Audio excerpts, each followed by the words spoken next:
I don't have any new polling data for you, but I do have a new definition of 100% certainty in politics, which is quite a bold claim, seeing as I think somebody put the chance of a Trump victory at 1%, and at the general election, a pollster put the chance of a Conservative majority at 0.2%. Now, my definition of 100% certainty in politics is that somebody will ask me a question about 350 million. I put this slide up because it was scrawled on the wall in the Vote Leave office.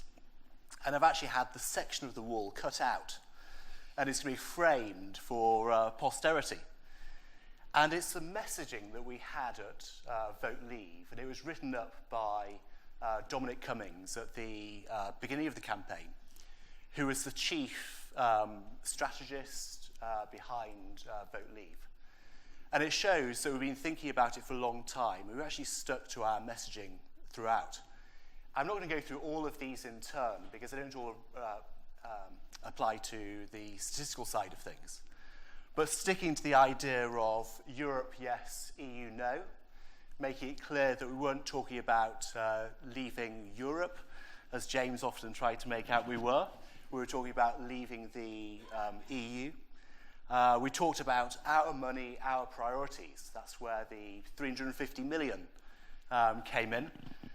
Taking back control, the slogan we had on the side of the bus, and the slogan which everybody in our debates repeated again and again. But finally, at the bottom, the safer choice. Now, why do we have the safer choice in there? It was because if you look at referendum campaigns over history, about 2/3 of referendum campaigns are won by the side defending the status quo. Now, I know this because I ran the No to AV referendum campaign 5 years, and in a sense, even though we started out at a disadvantage, it was about 2-1 in favour of electoral reform when we started, and we won by 2-1 in our favour, we're actually defending the status quo, which is a much easier position in some ways for a referendum. So with Vote Leave, for the first time in a referendum campaign, Dominic and I were defending the change option. Now, we had to find a way of overcoming the natural status quo bias in any referendum. And we did this by stating what I believe to be true was that there was no status quo in this referendum. We said that there were two change options in front of people. You had the change option if you stayed in the EU, and we talked about the risks of Remain, or you had voting leave, which we saw as being the safer option or the safer choice for people. And a lot of our statistics related to this. So if you looked at, we talked about how there was going to be a continuation of the legal transfer, the transfer of legal powers to the EU. The transfer of additional money to the EU, hence talking about 350 million a lot. We talked about the threat of uncontrolled migration. We talked about the accession of new member states to the EU, including possibly Turkey. And we talked about the threats of further bailouts for the Eurozone. And we use that to paint a picture that the risks of Remain far outweigh the possible risks of Leave that were being painted by the Remain campaign through their Project Fear. And we talked about how overall the balance of risk, by far the safer option was to vote Leave. And lots of the publications we put out, lots of the research we put out, lots of the facts and figures that we used during the referendum debate were all relating to that theme. I thought it was very interesting what Suzanne said about business and the economy. So if you looked at the referendum debate, there were broadly sort of three areas of discussion. You had the issue of sovereignty, which we defined as taking back control. And I think it's fair to say that on that issue, in all the polling, we really won sort of hands down amongst the public. So that was a strong issue for the campaign. Then you had the issue of migration.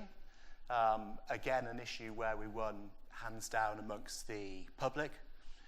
But when it came to the issue of the economy and the thoughts of business leaders, that was very much the weak flank for the campaign. And I realised this, not just last year when the referendum campaign got going, but immediately after David Cameron's Bloomberg speech back in 2013. And soon after that, I set up a group called Business for Britain, which brought together business leaders who were on the Eurosceptic side of the debate. Those people who wanted to have a referendum on the EU, and those people who wanted to see fundamental change in our relationship with the EU. And if they didn't see that change, they were willing to say that Britain would be better off leaving the EU. And Business for Britain then went on to back Vote Leave. Now, the reason I mention this is because Business for Britain was made up of some high-profile entrepreneurs, people like Anthony Bamford from JCB, people like Sir James Dyson, but were really outnumbered when it came to the big business side of things by the big multinationals and the banks who backed the Remain campaign. What we did, I think, do very well was to build up that network of SMEs right across the country. And we saw the statistics before about how people wanted to hear from local business leaders. So we had regional councils for Business Britain right across the country. And whenever it came to local debates in town halls or church halls or school halls, as a priority, we would put up local business leaders who ran SMEs in the local area to speak on behalf of Vote Leave, because they had much more credibility speaking to people than some of the other people who backed Leave would have. So they're our best spokespeople. And that was something which I think gave us quite a good advantage in the local debates. We also came up with several statistics on business and leave. I think the picture that had been painted before Business for Britain was the idea that the vast majority of businesses supported Britain staying in the EU, and the vast majority of businesses had something to do with trade with the EU and relied on being part of the EU's single market. And one of the statistics that we found most powerful when it came to debates was when we highlighted the fact that 94% of businesses in the UK don't do any trade whatsoever with the EU. And that was a good statistic to use in debates to help puncture the idea that every business in the UK relied on membership of the single market. So that was a statistic we used again and again when it came to debates. We also had the idea to tackle that the vast majority of businesses backed Remain. Now, obviously, the creation of Business for Britain helped puncture that myth. There's quite an amusing anecdote in Sir Craig Oliver's book on the referendum campaign, where he complains that when Remain unveiled, I think it was the head of Rolls-Royce as being one of their backers, he says, and at the same time, some pesky manufacturer of pushchairs gets the same airtime as the head of Rolls-Royce. Now, that pesky manufacturer of pushchairs was actually Alan Halsall, who owned Silver Cross, who was one of the early supporters of Business for Britain. But it goes to show how actually putting the hard work into setting up Business for Britain actually gave us that platform to help puncture the idea that 100% of businesses backed membership of the EU, and helped us push the idea that business was divided on the EU. Finally, I'm going to talk a little bit about the role of experts in the referendum. Now, some people question why the experts weren't listened to more when it came to the referendum debate. And I think the real reason was that many of them didn't have a particularly good track record, particularly when it came to the question of Britain's membership of the EU. I do apologise if that's my phone. Feel free to sort of delve into my pocket. I think it's the right-hand pocket. How embarrassing.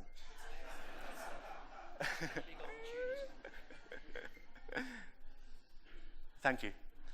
How embarrassing. So the experts didn't have a very good track record of predicting things when it came to the EU. I first got involved in politics when it came to the Euro debate back in the late 1990s, early 2000s. And during that debate, you had very similar people who were sort of backing Remain, saying that Britain would be economically crippled were we not to join the Euro. So you'd have the leaders of big multinational businesses and big banks. You had some of the big think tanks and international organisations, and some of the people associated with the Remain campaign, like Nick Clegg and Tony Blair, who were very much pushing the idea that were Britain not to join the Euro, there would be 3 million extra people unemployed. You know, people pushing the idea that were we not to join the Euro, the City of London would collapse and it would all move to Frankfurt or to Paris. Now, these things patently didn't happen, and the vast majority of people in the UK are very happy that we didn't join the Euro. So the same experts who were paraded later on were the people who had been discredited. And they were discredited again when it came to the whole debate about whether or not we should have a referendum. In that period between 2013 and the actual calling of the referendum after the election, some of these very same people said how it would cause uncertainty, how it would cause a drop in foreign direct investment, how it would lead to lower economic growth. Now again, of course, none of these things happened. So yet again, some of the people who were put forward as being experts for the Remain campaign had been proved wrong. And this led to one of our, I think, most successful themes when it came to taking on what was called Project Fear and the whole economic debate, which was the theme of wrong then, wrong now. You were wrong on the Euro, you're wrong on the case against leaving the EU. Or you're wrong on the case for us not having a referendum, and you're wrong now. So these people, when it came to the EU debate, had been discredited time and time again. And who knows what will happen now we've actually voted to leave the EU. I think it's safe to say that we haven't had a self-inflicted recession. Growth in Q3 of this year was 0.5%, when George Osborne was suggesting we'd go straight into a recession. We also haven't had the punishment budget yet. Touch wood, I know it's the autumn statement next week, but we haven't had that yet. So again, some of the predictions that were made haven't come to pass. So is it really that surprising that people didn't trust the experts? And I think the result of this was that when it came to the Remain campaign, putting forward figures like the one from the Treasury, that households would be £4,300 a year worse off by 2030, people didn't trust those figures. Ditto the one from the CBI saying that people would be, I think it was between 2,000 and 3,000 a year worse off were we to leave. So again, the experts didn't have a great track record.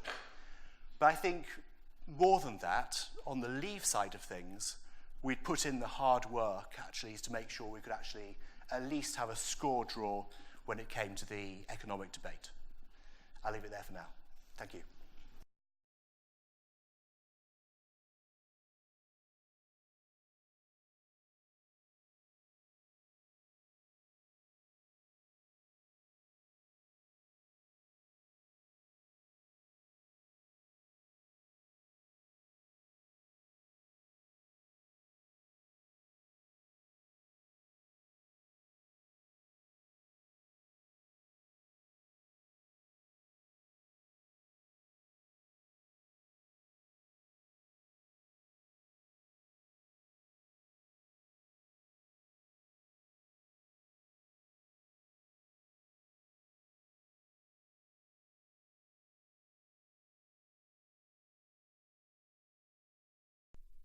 talk about statistics. Sat in a lot of focus groups, knocked on a lot of doors, did a lot of street stalls during the referendum campaign, and people would just constantly say, whether they were leaning Leave, leaning Remain, whatever they were saying, we just want the facts. We just want the facts, as if there was going to be some impartial arbiter was going to descend from the sky and just once and for all settle all of those issues. What's better for the economy? How many immigrants are there? What do we get out of the EU?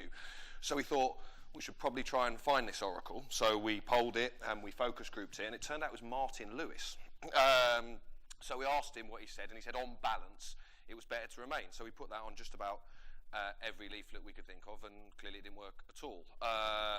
So here's for future oracles. I'm open to suggestions if anyone knows any. And I suppose it spoke to something that Matthew rightly touched on. I think in politics, all facts to a degree are contentious, because one side will say one thing, and during any campaign, no side will let the other side just say something without letting it slide, and there's always a competing statistic that you can offer. I think this was particularly true during the referendum campaign, because you were, by definition, both sides trying to prove an alternative, either history or future, that never existed. So what if we hadn't joined the EU in the 1970s? How would our economy have done? What would Britain have looked like? We'll never know. Similarly, anybody making an argument about future projections, which is of course how economists and businesses make a lot of their decisions, were doing so based on a future that didn't yet exist. So we were saying one thing, and people would say, well, that's just a projection. How can you possibly know? And same would go for the Leave side. So there was no real provable facts in this debate, to be honest with you. So they were always going to be contested. And I'll say this: there were a lot of stats used in the campaign, and both sides received legitimate criticism for their use of statistics. So I'm not going to stand here and spend my entire 10 minutes, as much as I would like to, criticising the Leave campaign's use of statistics. My views on the subject are pretty well known. Check out Twitter for further details. What I will say, though, is that on the Remain campaign, we did try and use accurate data, and perhaps more importantly, properly sourced data in everything that we did. When we put out statistics, we were always at pains to say where we got them from. So this was probably our most notorious leaflet. It's tiny, so I don't expect you to see it, but it's 7 facts you need to know before the EU referendum. And we put them out, and they're the Treasury, the London School of Economics, the Treasury, the Office of National Statistics, the Office of National Statistics, and HMRC. And they were the 7 best we used during the campaign. Now, you can contest them, but these weren't figures just dreamt up by the Remain campaign. They were used by independent, we would say, authorities, but as I say, people rejected that. Now, another reason why you should to understand why we used the particular statistics that we did is that they were considered to be 2 iron rules of politics, and I think the Brexit debate has proven that they are melting in the furnace of it. But they were effectively the economic arguments trumped everything. That at the ballot box, people would always vote on the economy over everything else, and it's why Matthew and his campaign put a lot of time into earning what he described as a score draw on the economy, because they knew that it was the top of voters' concerns. I think in the Brexit debate, you could argue that immigration and sovereignty were at least par to it, if not trumped it, in the eyes of many, many, many voters. But that was the first. And the second is that people generally, and Matthew touched on this as well, default back to the status quo when they're undecided at the last minute. Oh, better not risk it. That's what they do. So a lot of our statistics that we used were to drive those two vote winners, and it led to an inevitable focus on the economy. Now, we had 3 core pillars to our argument. One was the economy, second was our security being enhanced by cooperation in Europe, and third was Britain's place in the world. We have a greater voice at the top table of world politics because we have a stronger voice at the top table of European politics. The second 2 don't lend themselves as much to statistics as the economy does. So, the vast majority of our campaign was spent talking about economic figures. And the other thing that the focus groups and polling showed us was that people needed to be persuaded of 2 things. This is people who are wavering, people who already made their mind up, and made their mind up by definition. That firstly, they needed to be convinced that membership of the European Union was good for our economy as a whole, trade, investment, relatively abstract concepts to people, but they still needed to be persuaded of it. But secondly, and arguably more importantly, they needed to be persuaded that there would be a very real impact on them and their family of leaving. So whether it's their job, whether it's the impact on public services in their area, their wages, whatever it might be. It couldn't just be abstract facts about the total value of trade or the £1 trillion investment that's driven into this country, because that is, frankly, too intangible for a lot of people to understand. Not unreasonably, it needs to be broken down for people into much more real examples. And that is where, and it was a controversial figure at the time, the 4,300 per household figure comes from. It's not a particularly innovative way of making a statistical argument. You take the total loss to the public finances and you divide it by the average number of households in the country. It is bog standard. Now, were we saying that every single household will lose 4,300? No, it's average, it's indicative. That's the whole point of an average. Not everybody loses the same. It's an average. But it was very well rebutted by the other side, I must say. But part of it is that people didn't believe that those wider impacts on investment and trade and the wider economy, things that were a bit intangible, would actually result in the specific loss to them or their family or indeed their local communities. So that's what drove us to use the economic statistics that we did. And then the way that we used them was we were also told, and it wasn't just Martin Lewis, but that people did want to hear from experts. They did want to, they were tired of politicians, not surprisingly. They wanted to hear from business, from academics, from all of those people who, Suzanne pointed out, polled very well. Now, we built this incredible coalition of people. It was businesses, large and small, trade bodies, trade unions, charities, celebrities, environmentalists, scientists, academics, sports figures, world leaders, you name it. They were wheeled out by the Remain campaign during the referendum to give a lift to our fairly dry statistics on integrated pan-European supply chains, or how the single market works across borders in the automotive industry. You needed experts to, frankly, get you on the TV. Now, Michael Gove famously said that the public had enough of experts. I don't agree with him on this, as on so much. But what I would say is I think there was a different problem for us, in that we probably overused our key weapons, which were the economic argument and experts to deploy it, before the short campaign, before the last 6 weeks, when a lot of people made their minds up, particularly people who are on the fence one way or the other. And what it meant was that immigration sovereignty, came to the fore, very skillfully done by the Leave campaign, but there was also a sense, and this is really amongst the media, that when I was pitching stories, they'd say, well, it's just another global business leader coming out for Remain. And you'd say, oh, hold on a minute, it's the chief executive of Hitachi. He employs 7,500 people in Britain. Well, we've heard it all before, whereas because it was a rarer occasion for the Leave, they'd say, oh, I've got a chap from Tate and Lyle on. Well, they should have been given equivalents. But every day we could have rustled up a major business leader, a major world economic organisation. But the media were, frankly, quite sick of our narrative, whereas it was a big event when James Dyson or the guy from Tate and Lyle came out, because they were so few and far between. So where does that leave me? What mistakes did we make? I think probably if I had my time again, we used too many numbers. We tried to demonstrate the impact on each different sector, on each different part of our economy over time. We pushed out tens, if not hundreds of statistics, whereas Vote Leave really used one, the now infamous 350 million figure. And I felt, and again, if I had my time again, I'd do things differently, clearly, in so many ways, but that we were chased off some figures that we thought were highly contested. So 350 million figure, you can say that study after study, independent study after independent study has proven you get a 10-to-1 return on your investment. But because that was so aggressively attacked as a statistic, not just by the Leave campaigns, which is of course a legitimate campaign tactic, but by the media as well, we were kind of hounded off it, because it's contestable, it's based on future and past growth. But the Leave campaign, to their credit, or otherwise I'll let you be the judge, were not hounded off their key statistic, which has absolutely no basis in reality whatsoever. And then Matthew touched on this as well. I thought that too often we concentrated on the source, i.e. the messenger, rather than the statistic itself, and that the Leave campaign were very effective in discrediting people who were pushing our message for having ulterior motives. They were in favour of us joining the euro. They were on the EU payroll. They were a part of a shadowy cabal of people dreaming of a European superstate, or, you know, they shouldn't be allowed to participate in the debate. I mean, God forbid that the Bank of England, the governor of the Bank of England, may give you his views on the economy, for example. I'd just say one other thing. I think part of it, and I don't blame the media at all for this, because it's a very tough job, and we feed it, people on both sides of the campaign. But I think there is an ever-growing thirst, particularly in a 24-hour news cycle, for new statistics. You know, you pitch a story, and this is what I do every day, really. You pitch a story and they say, oh, has he got any new figures to go with that? Even if it's someone really interesting, making an interesting argument, oh, where's your fresh figures?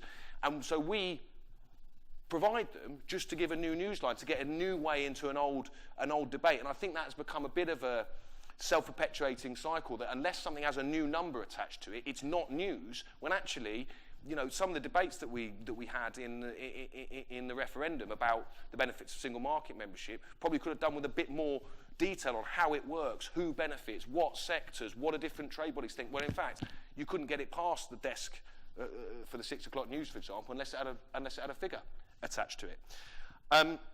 So if I was to quickly just say that a couple of things that I thought I learned, perhaps how we go forward, because I think perhaps firstly is that I do think there needs to be a greater element of a referee in statistics when it comes to political campaigning. There is very effective regulation of how you run yourself, and quite rightly so, how you spend your money, all the rest of it. There isn't any recourse really whatsoever if you put a statistic that is not really accurate on a leaflet, in a party political broadcast, you get people saying it on TV, plaster it all over the side of a bus. You don't really have anyone to go to say this is unacceptable to use. And I think that needs to change. I'm not saying I have an off-the-shelf solution to it, but I think the idea that now every campaign will look at the incredibly effective tactics of Vote Leave and say, well, we are in a post-truth politics age. Politicians have always bent the truth, but do we now just drive a bus quite literally through it and say we don't need to pay any heed anymore? And I think it is probably naive to suggest that people in the political campaigns are going to be responsible for a better system of self-regulation than an independent third-party arbiter. But that's just my bitterness. Call me a Ramona or a Brimona. And then secondly would be that about both campaigns and the media becoming less dependent on statistics to draw their conclusions. You know, a nice graphic on the telly is brilliant to watch, but, you know, a debate about the single market, it does not make.